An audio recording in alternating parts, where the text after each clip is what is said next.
Silver exploding through $100 an ounce. Gold trading at new all-time highs. Silver crashing. Gold down 10%. Those are the headlines of just a couple days ago, back to back. Fascinating and exciting times. Hi, George Sanders, President, Goldcliff Resource Corporation. Today is Tuesday, February 3rd, and in this video what we would like to do is provide you with some thoughts about future direction for the junior exploration and development market in light of these all-time high metal price ranges and literally all-time high volatility as well. We're not going to add our voice to the cacophony of opinion and analysis about the price movements themselves, but let's focus in on what we think might happen for the junior market in the numbers of months and quarters ahead. So whenever we're going to take a look forward and propose some possibilities, it's always useful to take a look back and see the points from which we've come in order to see where we might be going. Just a little over a year ago, we published a video. I think that was posted February 3rd, February 18th, 2025. In any event, a link to that video is in the description below. And in that video, we wanted to explain or make some sense of the dichotomy between the on-the-ground reality of low trading volumes, low investor interest, scarcity of investment capital for exploration and development on the one hand, and on the other hand, a pretty compelling technical setup for the TSX Venture Index. So, we're going to call up a brief clip from that video just as we're sort of summarizing the technical view of the TSX Venture Index up until mid-February of 2025. So let's take a look at that. Interesting thing is each one of these lows is higher than the last low.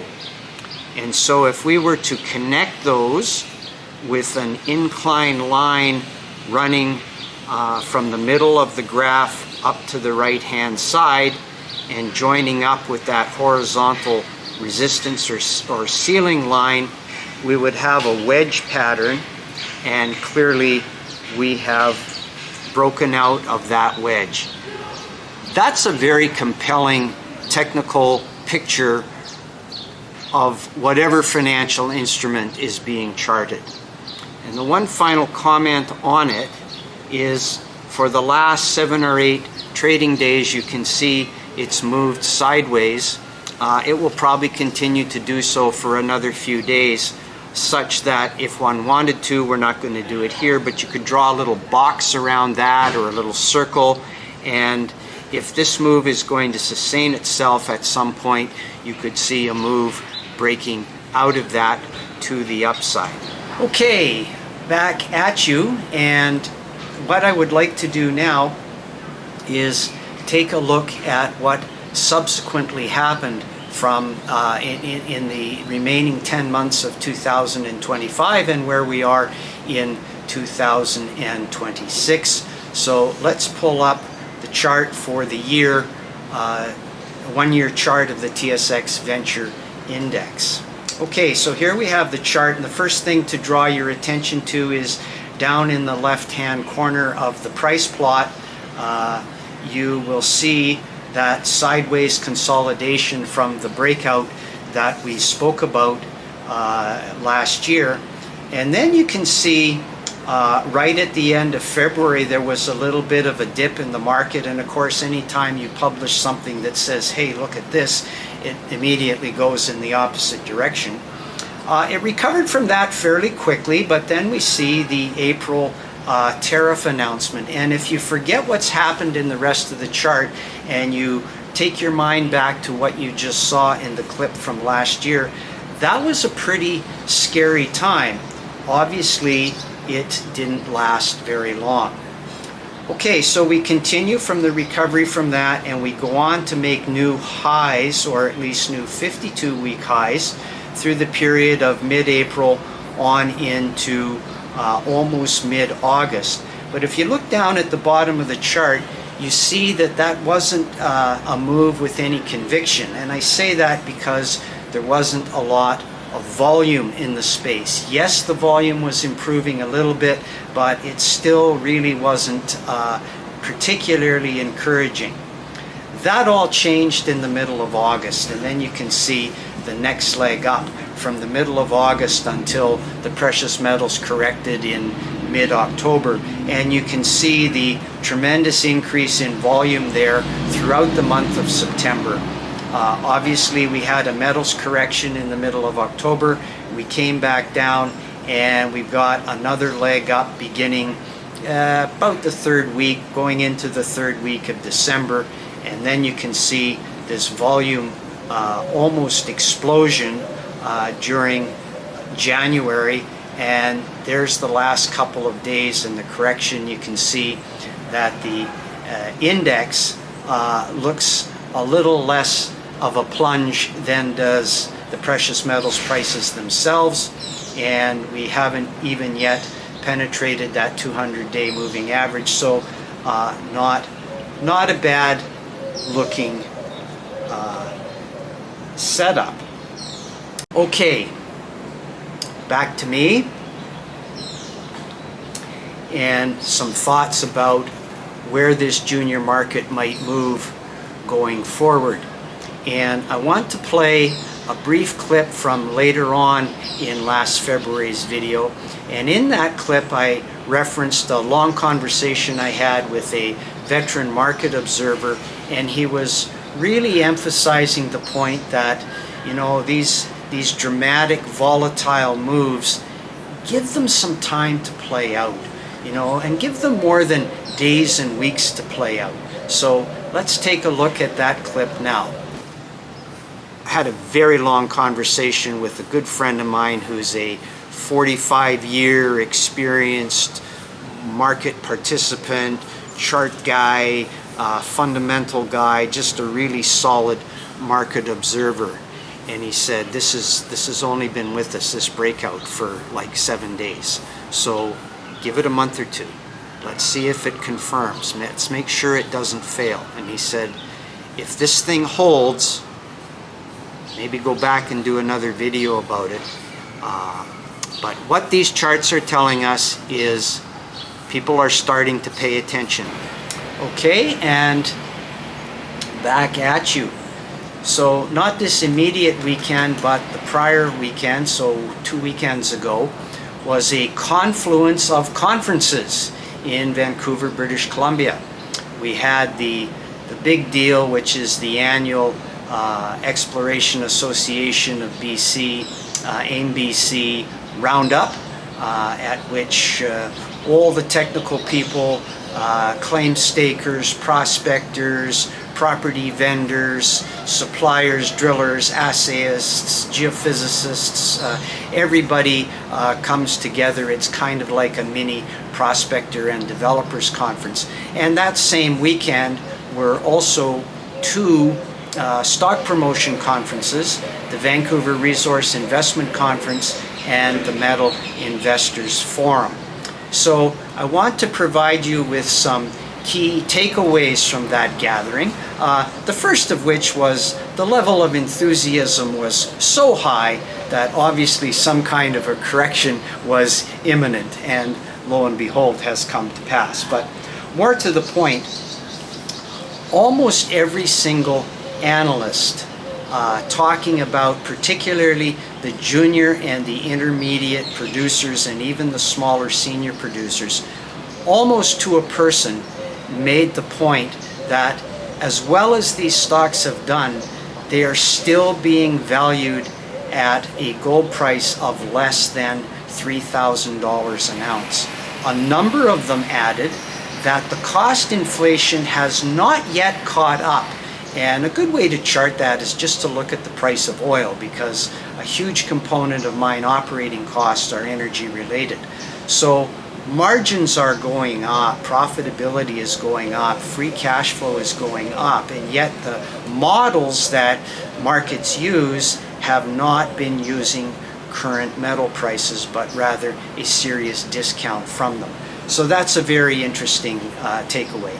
A second takeaway is the M&A, mergers and acquisition appetite is still very strong. We made a couple of videos about this well over a year ago when we observed that intermediates and some seniors were making direct equity investments into junior exploration companies, and we thought that if that progressed to a trend, that would be a very solid background for our industry. Indeed, it has progressed to a trend, and it shows no sign of abating as we make this video.